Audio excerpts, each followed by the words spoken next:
สบายดีเด้อพี่น้องตอนนี้เรามาฮอดนาสาวสุปนีแล้วพี่น้องพอดีว่าเรามาเอาบาตรเราก็เลยมาแวะลิน้ำเพิ่นจะน้อยสาวจิ้วสิลัดมาเพิ่นยังบ่ได้มาพี่น้องควันเต้ากับควันขักอะไรเนาะควันกลุ่มเลยเปิดเตียนเพิ่นลงไปหาหน่อไม้บ่ไปน้ำแดดก็แดดปีบ้าหอนก็หอนพี่น้องส่วนไปหาหน่อไม้ตอนแดดจนเป็นลมกลางคันเดี๋ยวไปเปิงกันน้องแทนเพิ่นเฮ็ดเพิ่นหั่นเพิ่นซอยพี่จังถ้าจะจิ้วแป๊บหนึ่ง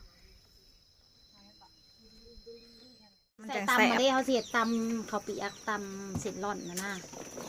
นี่เห็ด มัน บ่ บอก ไม่ใช่เฮ็ดนะ พวกอีเมลเรากูเห็นซูเกตซูอย่าถิ่มเด้อมาเกงให้กูกินเรา ได้ทำนี่ คิดว่าขี่รถใกล้มาเฮ็ดแต่เขาเจ้าหาอยู่ในอันน่ะ อยู่เพื่อนก็คือทัดแต่ได้ยา เฮ็ดเขาเจ้าหาผักอันน่ะ คือทำผ้า เก็บอันเก็บ ถ้าทำผ้ามา ดีดีเก็บอันนี้ ทุกแต่น่ะโค้งผู้ใดมื้อนี้นะ เบิ่งในคลิปมันน่ะเป็นตะเสะคือยังนี่เด้อ เฮ็ดอัน เขาไปหาที่คนละ โคกอันนั้นแหละใกล้มามื้อนี้น่ะเห็นแต่คนหาหย พัน อก สิ อบ ยู่ พันผู้เด้อนี่ซื้อนั่นไหนคันซื้อสบายดีป้าเอ้ยกุ๊บแตงคือใหญ่เลย เฮ็ด นะ เพิ่นไปหามื้อเช้าว่าสิมาแวะกินได้ซ้ำนี่ เฮ้ยโตไปแอนโตมาแหวกินแกงเฮ็ดเด้อว่าสั่นโอ้ยหมูหม่มซื้อคือเก่ นางจิวอ่ะมาแวะกินอันข้าวหน้าปานนี้เด้อปานนี้น่ะยังไปหาเฮ็ด ยัง เพ ไป าะ หาเฮ็ดอยู่ติพ่อดาโตได้นะโตเอิ้นเองมากินเด้อพ่อน่ะแกงเฮ็ดพ่อนั่นเองอยาก มีแต่ผู้ยางนะน้ำยังบ่ได้ ไปเราฮอดบ่มีหมู่เอา ดีบ่หวานได้นี่ อืม เฮ็ดอันนี้นะ หลายอยู่เนาะแทนเขาเจ้าเอาเบิดเนาะ ดีบ่หวาน เห็ดคมอยู่คาด เฮ้ย ที่นะ มองได้กระแปนมองได้กระแปนก็เจ้าขุดเอานะ อยู่บ้านนาจิกเด้อเฮ็ดอันนี้ไผอยากหลายนะคันยามมันออกในป่าในเขาโรงเรียนเขาเจ้าป๊อด เองไปหาเอาถ่านก่อนเด้อ เอาบ่ไหวผู้แลเฮ็ดอันนี้นะมันหัก เอามาแล้วก็ต้ม มันหักมีแต่เฮ็ดอันนี้ตำมาแข้งสะเพราน่ะใส่บ่อยากกินน้ำบ่คมแหลมจากแหลมใด ไอ้โน่ว่าแต่นี่กอมัน โอ้ยห้างกินแท้ไอ้บาง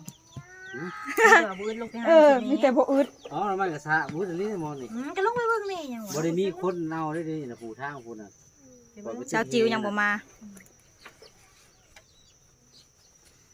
ถ้าลูกเพิ่นตื่นลูกเพิ่นยังบ่ตื่น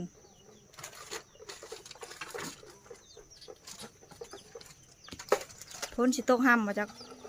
คือหอนแท้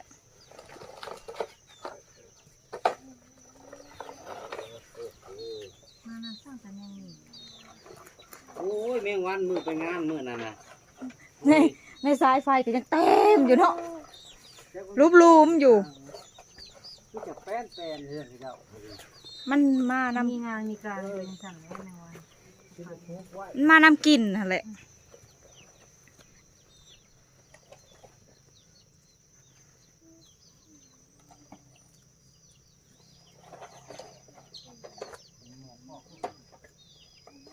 เอามันเต็มตาเด้อ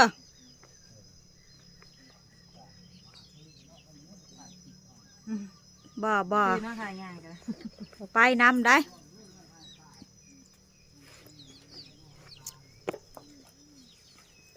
อันมากกินแต่หน่อไม้นะไปทางได้ส่วนซื้อแต่หน่อไม้โอ้ยชื่อแนวอื่นในเถาะว่ะ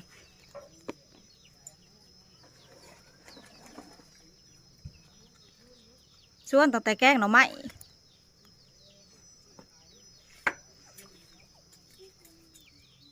ปาดคั่วเพิ่นนะฮุบลงมาหลุมอีกแล้วพี่น้องเอ้ยอะไรคั่วอยู่เทิงบ่ได้ดังเลยบ่นะฮุบลงมาอีกแล้วพี่น้องคั่วเพิ่นหั่นนะบาดนี้สิฮุบลงไซแล้วบาดนี่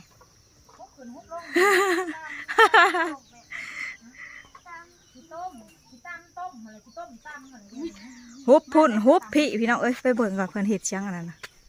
ฮุบแต่คั่ววะเต้คือการยับไปเลยยับไปเลย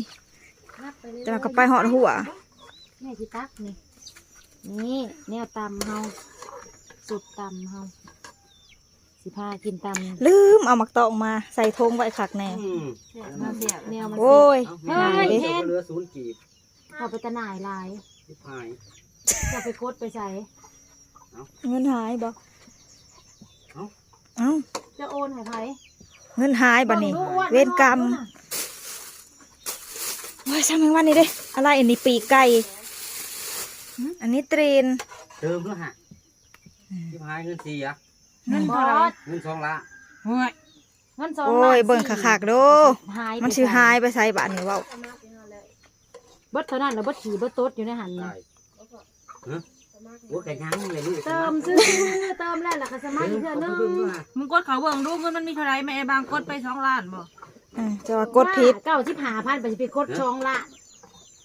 มื้อน่ะก็เติมเงินให้อีก เออ ลูกอ่ะ สิไปนำอยู่ใส่บาทนี่ โอ้ในไผแน่ เบิ่งยอดออกนะมันอันนั้นนะการโอน สิตำได้พี่น้องสิต มันสิไปใส่ เหลือแต่เลข0เราเงินได้สิเบิด ำโอ้ยมันสัญญาณมันบ่อันนั้นแล้วมันบ่ทันได้เด้งขึ้นบ่จัก ย่างคือเลยนี่ย่างก็บ่เห็นเงินนะ มันบ่เห็น บ่ได้ เปิดพินหอด ที่ฮอด โอ้ย เปิดไม่ลูก จะไม่สัตว์เลย โอ้ยตกใจเบิดอะไรกิน เพิ่นว่าเงินเพิ่นเสียเฮ้ยจะแม่นซาดแหละ สบายดีพี่น้อง เว้ย ตกใจ อุกอ่างน้ำเด้อื้อ เงินมี2 ล้านในกระเป๋าก็สิเบิดซ้ำขอบโอนหันโอนหนีโอ อุ้ย นจ่ายค่าฟื้นค่าไฟ 2 ล้านกีบเด้อพี่น้อง โอนให้ บ่แม่นน้อยได้อพี่น้องเอ้ย2 ล้านผู้ใดบ่แม่ จ่ายค่าไฟให้คิวแต่ละเดือนรับเติมเงินเฮ้ยสิได้กินสิจัง คือกันได้เติมแต่เงินกับเสียค่าไฟคือกันอันเงินในอันนี้นะ เติมเงินเสียค่าไฟนั่งคิว โอ้ย ง่ายไปจากเครื่องใหม่ที่ ทอดเดือนละโอนให้ ง่าย เพิ่น แล้วมันใช่บ่ได้งานที่เข้าธนาคารหนูทำบริการปกครอง ใส่ตัวใดเลยอันธนาคารอันนั้นบ่ เพื่อนไปก็เอาเงินบาท ได้ ได้ แบบง่ายเอาเองก็ได้ นั่นไปโอนชื่อเครื่องให้ ได้ เบิ แล้ว ด มัน เร็ว ร้อนใหม่แล้วร้อง ใน มัน ยู ใหม่ ทูบนะนั่นเจ้าอันท้อนการที่ตั้งก็โหลดมาใหม่ ทอนใหม่เมื่อเฮ็ดอยู่เพื่อนพูนบ่มีสัญญาณมันเลิก เพราะอีพ่อมันก็ยัง มันสัญญาณอึด มันบอกเฮาให้เอาใส่เพียงคือเจ้าเทนบอกใส่บ่พากันใส่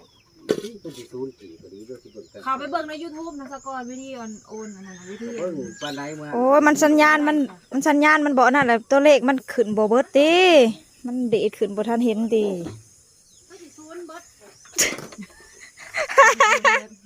ดูดเอาเงินไปวัดเลย โอ้ยผู้ใดมาดูดเอาเด้ มีแต่เงินออกว่ะ เออ คือมีแต่เงินออกบาทนี่ ซีตัวนี้บ่ได้เลือก ผู้ใดมาดูดเอาเนาะ เงินเข่าแต่มือนั่นล่าก็ได้ มันบ่มีโอนโอน มันก็บ่มีแหล้วเนาะ โอนผิดก็มาเอาคืนซ้ำบ่ ร้านหาแต่เงิน โอนผิดแสนเดียวก็มาโอนคืนเบิดเงินในทองแม่อยู่เฮ้ย เออ ร้านหาเงินอันนั้น โอ้มาอะไรเกือบตาย เงินพ่อใหญ่ร้อนค่าประกันไฟดาว มี เอ้ย เขาไปเบิ่ง ข่าว บัก หัว เทศไป เรา เจ้าไปเด้อมันเองก็เลย เขา เด้ จะ อ โอนเขาล้าน เป็นพ หาว กที่ มือ ตั้ นั้ ง น เงียบได้ คงมันบ่มีเลขบัญชีแล้วเอาของเอื้อยใส่ มันไม่ยังไง2กับ4บ่ได้ บ่ให้ลิ้นเด็กน้อยนะบ่ห้ามลิ้นของเตงคือกัน มัลิ้แต่ว่ามันเลอะมันลิ้นแหละมัน เกมเหมือน มันซ่าแห้งเลยมันเลอะ ของเตงแห่งเต็กข้างดำไปเบิดเลยจนเอาไปเขาห่านเบิด แป้งเบิดจนเท่าใด พักเขาก็ลวกอยู่บ่ ลวกเอาไว้เนาะมันสิบ่ลวก อ้ายเลย มันอยู่กำมานะคืออยู่ได้บ่ โทรศัพท์พอเด้อ มันจะนี่อันนั้นนะ มันมีแบตนี่ จำเป็นพอดี เป็นกสิตายกันเลยเฮ้ย โอ๊ต คือบ่ได้สิได้ออกเนี่ย คือนานแท้คือนานแท้บ่ พอลูกยังบ่ทออันอยู่กรรมเนาะ เม่นความบ่ได้ขี้ข้านหยังขี้ข้านอยู่กำ อยากตามกระทากินข้าวหมูลูก มันอยากก้อนก็กิน เอาอยากกินข้าวคือบ่ให้กินก่อนละบัดนี้ อันเด็กไปกินกับมุกกับพริกจะได้สิกินกับหยังมันทานแล้ว กินก่อนดิหิวก่อนนะ บ่ายโมงเลยจะได้ลูกกินก่อนปะ เฮ็ดหยังต เฮายังว่าบ่ทันอัน ำแห้งตำเนี่ยจักหน่อย ลวกเสร็จมาดี มันได้ลวกพักแล้วตำเนี่ยตำตำเนี่ยน้อยนึง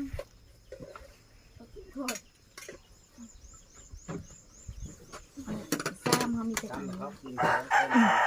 หิวข้าวเลย มากินดอกแค่ใส่พริกเม็ดเดียวมันเบานั่น